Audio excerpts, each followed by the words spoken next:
Hello, and welcome to another episode of Debriefing. I'm your host, Lucky Fox Zero, and is with me as always is No Green Knights. Hello. And Radiant Arkwolf. Hola, briefcase. This is a very special episode of Debriefing. This will be our season finale, and it'll be a whopping two-parter. We'll be playing through the campaign's mission Shutdown, and we'll be discussing kind of an overview of Halo 4 as a game. So here we go. Personally, I know we rag on Halo 4 a lot, and we're very critical of it, but I think that comes from because we're all such big Halo fans. We love the universe, and we love the franchise, and we actually really do like Halo 4. As we like most of the Halo games. And I don't want to watch this cutscene. But I know sometimes we come off pretty negative, but it's because we're trying to point out ways that the game could be better or things we didn't like. But overall, we really do like the series. I was very concernicus about Halo 4 because it was being made by not Bungie. And I didn't really know 343, so I didn't know what to think. I didn't know how to feel about it. But overall, I have been pleased, but I definitely went into it trying to have as much of an open mind as I could. Yeah, I think I had some reservations with it when I first heard about it. You know, again, 343 being a new company and all. I think with what they did with Reach towards the end there, I had a lot more confidence with the game.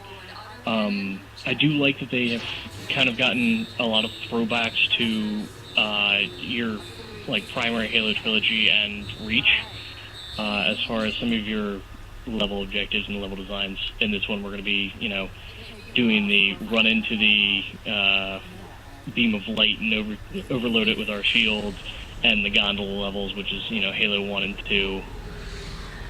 And there's some other throwbacks throughout the game, and I really do enjoy that. So I mean, it's a solid game from my perspective. Except for this Pelican section, which is really dumb, because anyone who's not piloting doesn't really have a lot of fun.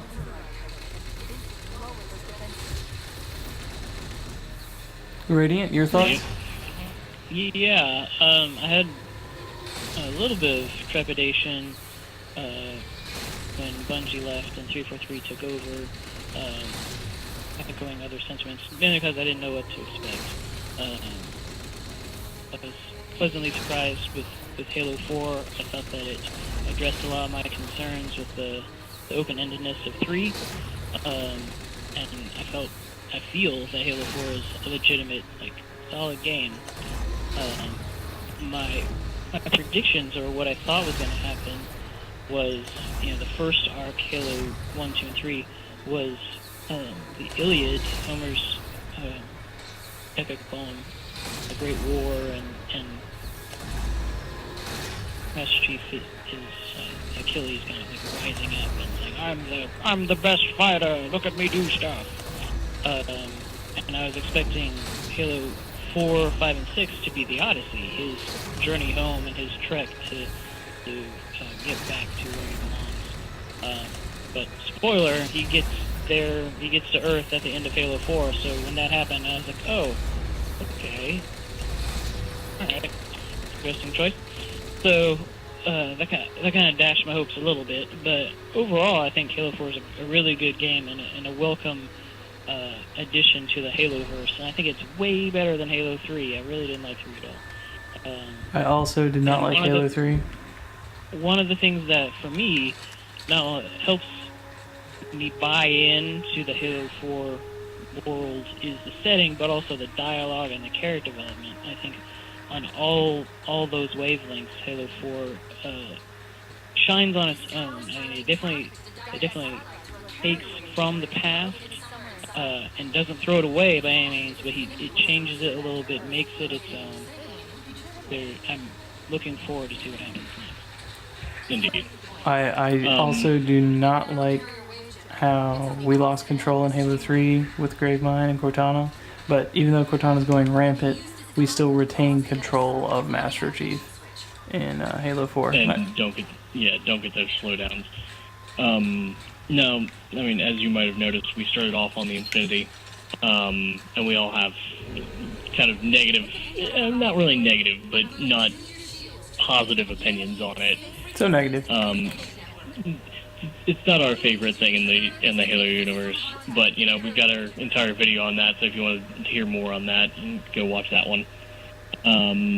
But Requiem, any opinions on that one? Yeah, I think that Requiem is a great addition to the Haloverse. I like it far more than Infinity. Maybe not as much as the Halos, because you're on the Halos for such a long amount of time, you kind of invested in that place. And but you I have like the mystery of the Halos. Yeah, exactly, the mystery of the Halos. Whereas Requiem doesn't have that much mystery for me. It's a Forerunner installation, and it's the Didact's home, and so you just kind of like, this is his place. But I like Requiem. The aesthetic is definitely Forerunner. I wish the color palette was a little broader, because it kind of can look the same with the grays and the purples and oranges. But I don't know. It's pretty cool. Yeah, It's for me, rounded. For me, it comes off as kind of a more modern Forerunner installation rather than the ones you see in the older Halo games. And I really like that.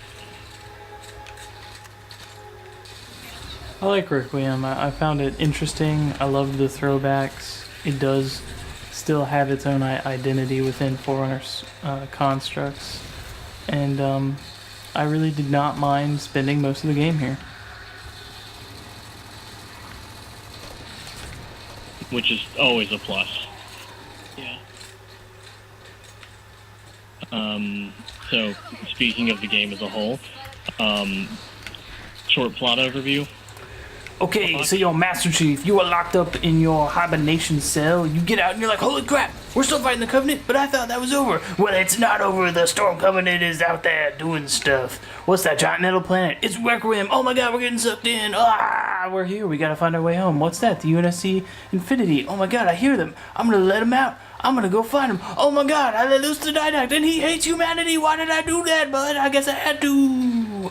Oh my god, I'm on the Infinity. Why am I not a big deal? I should be a big deal, but I'm not, so it doesn't matter. I gotta stop that Didact from composing everyone and turning them into robots, because that would be bad. No one wants to be robots. Is Master Chief a robot? Is Cortana a robot? Who's human? Hey, guess what? You know how I'm gonna defeat the Didact? Pulse grenade stuck to the chest. It's over. Take that, Mr. Six-Fingered Man. Is he composed? Is he dead? Who knows? Cortana's totally gonna come back now that she's got some Master Chief boob. The end. That is certainly a very colorful way to put it.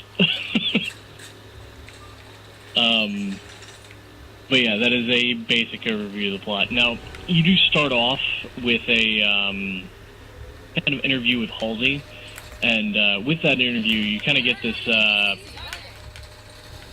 kind of a comment about the Spartan 2s being broken and kind of sociopathic, and I think it's seems to be kind of a general trend within the game to kind of try and vilify the Spartan 2s and the Spartan 2 program.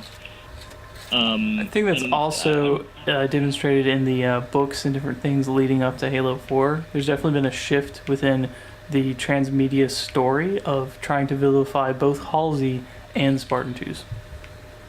Not just Agreed. in Halo 4. You especially see that in Glasslands and the Thursday War.